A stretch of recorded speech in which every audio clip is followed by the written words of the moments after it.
In this video, we look at the top 4 inspection items to look at when you're buying a property to save you money. Welcome back to another episode of Gulf Coast Investing, where we talk about all things investing right here on the Gulf Coast. My name is Casey, and I would love if you would like this video and consider subscribing to my channel for more great content just like this.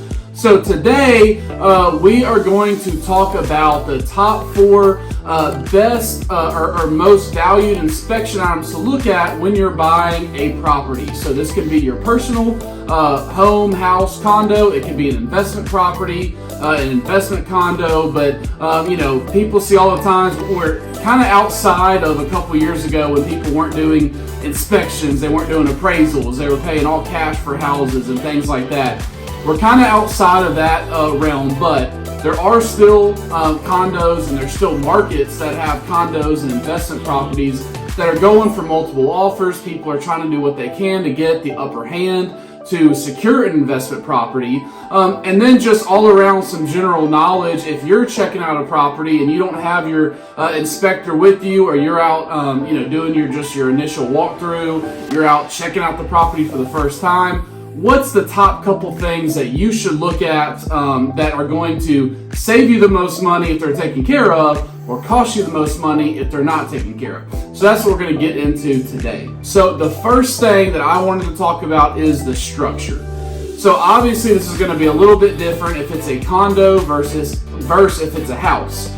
With a house, you have so many different kinds of finishes. You could have a house that's up on pillars. You could have a house that's on a slab that could be dealing with foundation issues because of the slab, or you could even be dealing with basement or crawl space homes, which could bring more problems into the picture, like moisture, cracked walls, all kind of things like that. So first thing that you want to do is check out the structure of the home.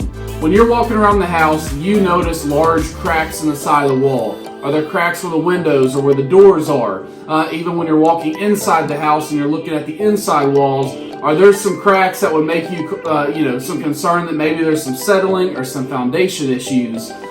So check those out. The flooring, is the tile cracked? Does something just seem to not be right or not seem to be level? Check out the whole structure of the property that you're buying. Like I said, a lot of times cracks and moisture where it shouldn't be, those are some indications that you should probably get out a structural engineer or get a home inspector to really check out those different details. Make sure that all those things are secure. Structural damage or structural defects is probably one of the biggest, if not the biggest, money pit that you could run into when you're buying a property, again, for yourself or as an investment property. The second thing that you want to find out more is the roof.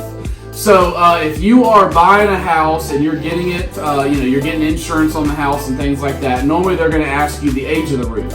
Obviously, the newer the roof is, the better insurance your insurance is going to be, and then also the less likely for there to be damages. There may be, it may still be under warranty, things like that. Asking about what the age of the roof is. Again, if you close on the house, you get your new insurance. It starts. And then things start to happen with the roof. You can't go back and say, oh, before I bought the house, there was hail damage. Or before I bought the house, there was a leaky spot in the roof.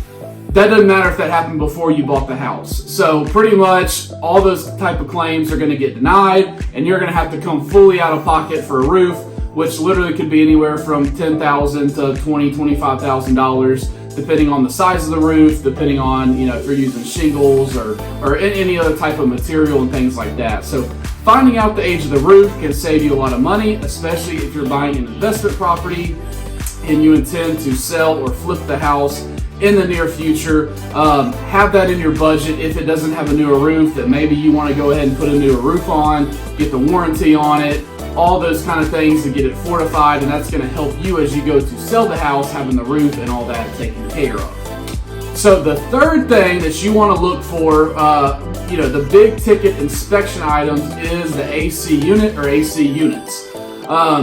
It is crazy. I've been seeing some AC prices from some clients of ours here recently, and it is crazy how much the price of an AC unit has gone up. I remember just a couple years ago, maybe $3,000, $4,000, $5,000, you could get a new, efficient, smaller AC unit. I'm seeing quotes now in the $15,000 range to get new unit and all those kind of things run in. So AC units can be very costly, very expensive. Of course, this is for the South because we're in the South. It gets very hot.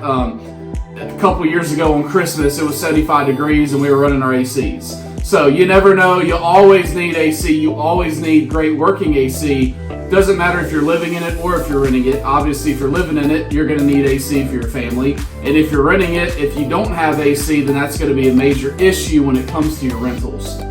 So that's another pretty big ticket item that you could run into. So obviously, there's all types of inspections and companies that you can call out to run tests on the AC unit, see the life expectancy of it, make sure it's holding the Freon, make sure everything is running right so those systems are in good and running order.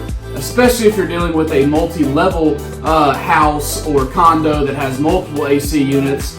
Obviously, more AC units, more at risk for troubles and things like that. So make sure you get those things checked out so that you're covered.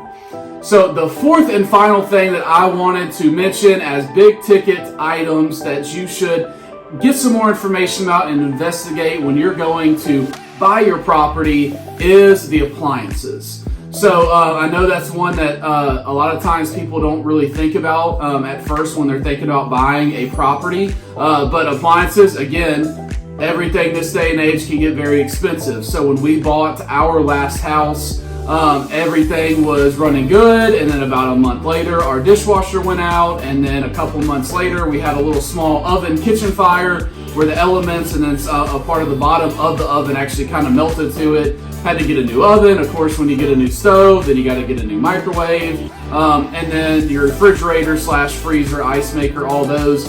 That's going to be the biggest ticket item out of all those mentioned, probably all those three combined. So knowing the age of those, seeing if there's any warranties left on them, those can really save you in the long run. Obviously, like with our case, all of our appliances were white. So after we started swapping them out to like the newer chrome black look, finish look, then the kitchen looks a little off because you have one or two appliances that look one way and the rest that look a different way. So you end up having to replace almost all your appliances at once when just one or two goes out. So get to know those and then plan for those accordingly. If there's defects with them, if there's, if they're at the end of their life expectancy and things like that. Other kind of things that I put in the appliance category, your washer dryer. So we just had a client, he bought a set of 4 different units down here. And we had an awesome agent partner that brought us this deal.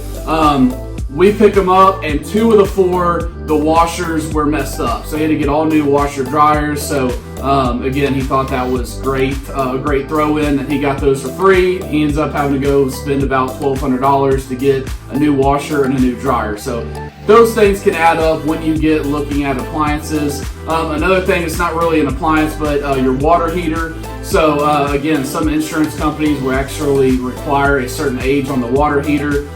Those are things to keep an eye on, especially for condos. So we actually have some condos that we manage, and the HOA required every unit to get a new water heater if it hadn't been changed out in the past 10 years or so. Again, because if a water heater pops and it's on the 15th floor and it starts leaking and things like that, it's going to flood other units and turn into a big insurance nightmare and things like that you don't want to get into. So I kind of throw all those in the appliance / miscellaneous category. Again, not that it has to be brand new when you buy it, but know a little bit of history about it, know a little bit of information about it. Same with the roof and things like that. Know what you're getting into so you can plan and budget accordingly, even if it's not something that's a 1 or 2 year fix. If you know in the next 5 years you're going to have to replace a couple things, start your little slush fund so you have some money sitting aside to waiting, to pay for those once they're ready. So I hope these things help you out. I hope that kind of gives you an idea when you're going and looking at a property, whether to own it and move in and live in, or an investment property. You have those kind of things in your head as you're doing your quick walk around and looking at the property for the first time, so you can gather all the information possible and save yourself as much money as possible. So I hope this helped you out, and we'll see you next week.